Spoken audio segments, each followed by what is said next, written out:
Hello guys! Good morning! This morning guys, i-share ko sa inyo about this design craft made of door. So ready-made ito guys. Ang size ito is size 80 cm guys. So dito namin ito gamitin guys. So comparing to if you will make your own, like you will buy a plyboard guys. So plyboard now cost around 1,100, then plus labor guys, so it's around 1,600. Then you will buy pa the first coat paint. But this one guys, ready made na ito. Ito yung composition niya. So this one guys, may design na siya, and ang thickness niya guys is 35 mm. So fit ito dito guys. And then mas makasave ka dito kasi mas madali pag nabili mo.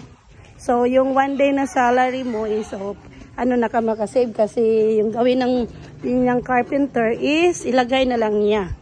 So I buy this from City Hardware. So for those who are planning to buy like this, you can visit City Hardware guys.